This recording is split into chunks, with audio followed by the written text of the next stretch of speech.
అందరికీ నమస్తే.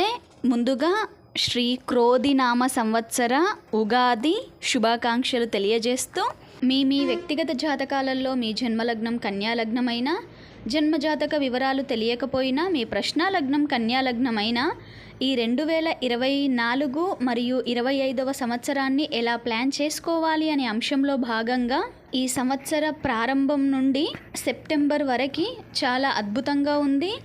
ఎస్పెషల్లీ ఎవరైతే ఈ కన్యాలగ్న జాతకులు సర్వీస్ రంగాలలో, మీడియా రంగంలో, స్పోర్ట్స్ రంగాలలో రాణించే వారికి మాత్రము అత్యద్భుతమైన అవకాశాలు కలగడానికి అండ్ మీ యొక్క స్కిల్స్, మీ యొక్క తెలివితేటల ద్వారా మంచి అవకాశాలని మీరు వచ్చిన వాటిని సద్వినియోగం చేసుకొని దాని ద్వారా మంచి ప్రతిఫలాలు పొందడానికి అన్ని విధాలుగా చాలా చక్కగా ప్రామిస్ చేస్తుంది.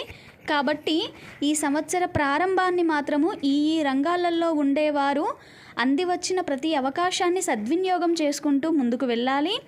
ఏ విధమైన అంటే మీ జాతకానికి ప్రామిస్ చేసే విధంగా చిన్న వ్యాపారమా పెద్ద వ్యాపారమా ఏదైనా వ్యాపార రంగంలో ఉండేవారికి కూడా ఈ సంవత్సర ప్రారంభం నుండి సెప్టెంబర్ వరకు కొద్ది విషయంగా చూసుకున్నట్లయితే కొద్దిపాటి మంచి లాభాలతో, మంచి ట్రాన్సాక్షన్స్తో ముందుకు వెళ్ళిన అక్టోబర్ నుండి 2025 జనవరి వరకు మాత్రము అన్ని విధాల కొద్దిపాటి నష్టాలని చూడడానికే ఎక్కువగా ప్రామిస్ చేస్తుంది. కాబట్టి ముందు వచ్చినటువంటి లాభాలకి మనము ఏదో సాధిస్తాము అనేటువంటి ఇంకా అత్యాశతో ఇంకేదో లాభాలని ఎక్స్పెక్ట్ చేసి ఒక వ్యాపారాన్ని పెంచడానికి మాత్రము ఈ సంవత్సరంలో అక్టోబర్ తర్వాత నుండి మాత్రము మనకి పెద్దగా కలిసి రాదు అనేసి మనం తెలుసుకోవాలి.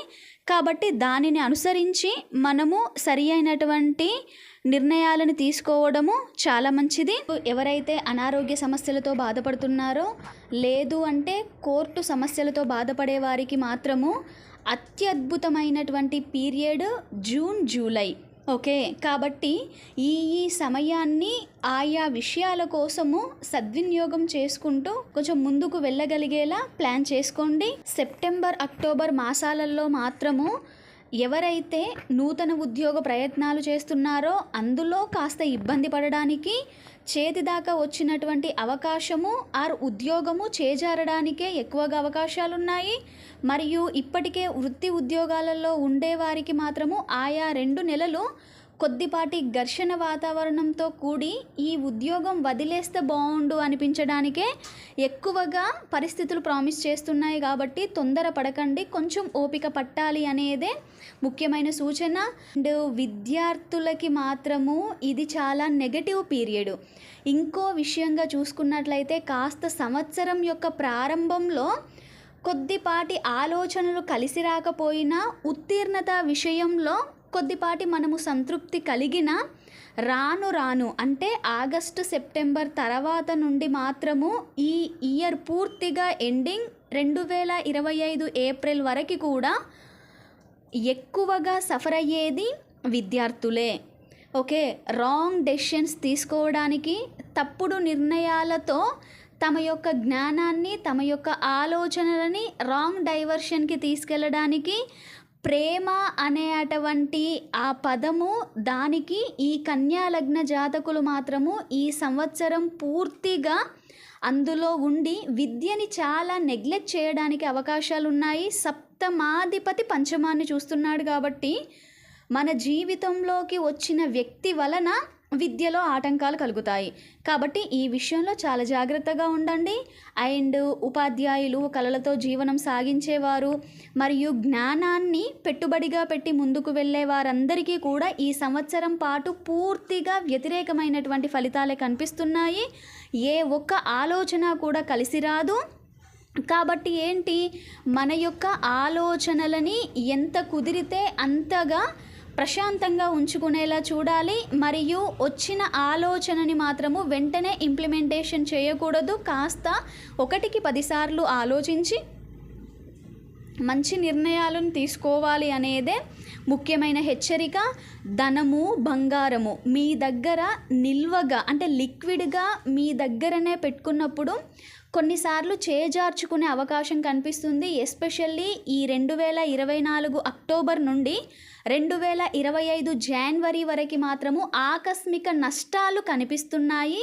ఆ ఆకస్మిక నష్టము మన చేతిలో ఉండేటువంటి ధనము, బంగారాన్ని కూడా కోల్పోయే పరిస్థితులు కూడా అవ్వచ్చు. కాబట్టి ఈ విషయాలలో మాత్రము తగు జాగ్రత్తలు తీసుకోవాలి. అండ్ సంతానం కోసం ఎదురు చూసే వారికి మాత్రము ఈ సంవత్సరం నిరాశ మిగలడానికే ఎక్కువగా ప్రామిస్ చేస్తుంది.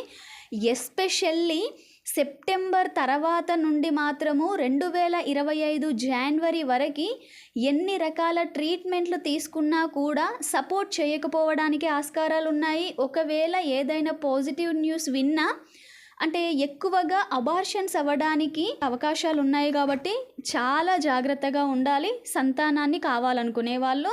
ఓకే, అండ్ ఇప్పటికే సంతానం ఉండేవారు సో సంతానం విషయంలో చాలా ఇరిటేటివ్గా అండ్ ఒక అసంతృప్తిగా ఫీల్ అవ్వడానికి అవకాశాలు ఎక్కువగా ఉన్నాయి.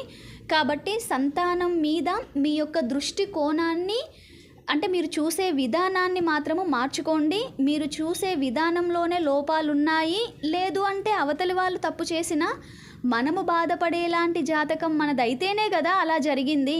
కాబట్టి అనవసరంగా పిల్లల విషయంలో మాత్రము ఇలాంటి నెగటివ్ థాట్స్ని మాత్రం రానివ్వకండి. ఓకే, సో కాబట్టి ఏంటి, పూర్తిగా ఈ సంవత్సరం పాటు ఇటు శారీరక సౌఖ్యం, ముఖ్యంగా కన్యా లగ్న జాతకులకి ఈ సంవత్సరంలో ఒబేసిటీ పెరగడానికి ఎక్కువగా అవకాశాలు ఉన్నాయి.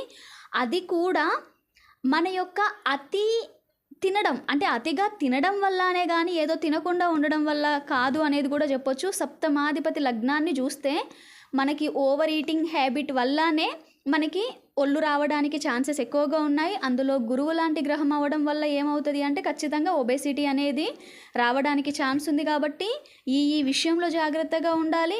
తద్వారా ఏంటి, శరీరం మనకి సపోర్ట్ చేసేదాన్ని ఆ గుణాన్ని కోల్పోతుంది. కాబట్టి ఈ విషయాల్లో జాగ్రత్తగా ఉండాలి. అండ్ ఎదుటివారు చెప్పింది వినడానికి కొంచెం మనం కూడా అంటే వాళ్ళకి ఏం తెలుసు అనే భావనతో కాకుండా ఎదుటి వాళ్ళు చెప్పింది వినగలిగేలా చూసుకోవడం చాలా మంచిది. స్థిరాస్తుల కొనుగోలు విషయంలో గృహ నిర్మాణము, గృహాల కొనుగోళ్ళు, ఇటు గృహప్రవేశము అండ్ వివాహానికి సంబంధించినటువంటి విషయాలలో శుభకార్యాలు దగ్గర దాకా వచ్చి క్యాన్సిల్ అవ్వడానికే ఎక్కువగా ప్రామిస్ చేస్తుంది. కాబట్టి ఈ విషయాలలో శుభకార్యాలలో లోటు గనక వచ్చేలా ఉంది అండ్ మన జాతకంలో కూడా ఇదే ప్రామిస్ చేస్తుంది అనుకుంటే మాత్రము గురువుకి సంబంధించినటువంటి రెమెడీస్కి ఎక్కువగా ప్రియారిటీ ఇవ్వండి. సో గురువుకి సంబంధించిన ధాన్యాలని పూర్ అండ్ నీడీ పీపుల్కి దానం చేసేలా చూసుకోండి. అండ్ అది వస్తువుల రూపంలో అవ్వచ్చు, దుస్తుల రూపంలో అవ్వచ్చు, ధనము, బంగారము, మన శక్తి కొలది ఏదైనా కూడా అవసరంలో ఉండేవారికి ఆదుకునేలా చూడండి. అండ్ గురువు భూతత్వ రాశిలో ఉన్నాడు కాబట్టి అన్నదానానికి కూడా అంటే పూర్ అండ్ నీడీ పీపుల్స్కి అన్నదానం అందించేలా చూసుకోండి. అండ్ కుజుడికి సంబంధించినటువంటి పరిహారాలని కూడా మీ జీవితంలో భాగం చేసుకుంటూ ముందుకు వెళ్ళడం మంచిది. ఎల్లో, గోల్డ్, రెడ్, ఆరెంజ్ అనేవి మీకు పెద్దగా కలిసి రావు. బ్లూ కలర్, బ్లాక్ కలర్ మీకు చాలా బాగా కలిసి వస్తాయి. అండ్ ఈశాన్యము మరియు దక్షిణం వైపుకి చేసేటువంటి ప్రయాణాలలో కాస్త జాగ్రత్తగా ఉండడం చాలా మంచిది. సో ఈశ్వర ఆరాధన అండ్ గాడెస్ పార్వతీమాత వీరిద్దరి యొక్క ఆరాధన, వీరి ఆలయ ప్రదక్షిణ, వీరికి చేసే అర్చనలు, అభిషేకాలు అనేవి మనల్ని చాలా ముందుకు పాజిటివ్గా నడిపించడానికి ఉపయోగపడతాయి. ఎట్ ది సేమ్ టైం ఇటు గురువు కుజుడికి చేసేటువంటి రెమెడీస్ కూడా మనలోని నెగటివిటీని తగ్గించడానికి ఉపయోగపడతాయి. కాబట్టి ఈ విషయాలని దృష్టిలో ఉంచుకొని ముందుకు వెళ్తారని ఆశిస్తూ